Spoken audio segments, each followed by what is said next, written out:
बिस्मिल्लाहिर्रहमानिर्रहीम।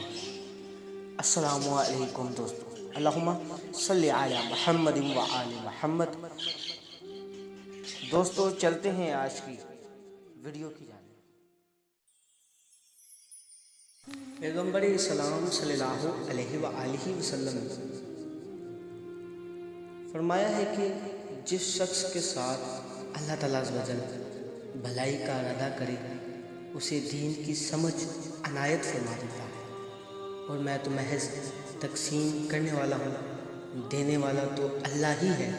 ये उम्मत हमेशा अल्लाह के हुक्म पर कायम रहेगी, और जो शख्स इनकी मुखालफत करे इन्हें नुकसान नहीं पहुँचा सकेगा यहाँ तक कि अल्लाह का हुक्म आ जाए।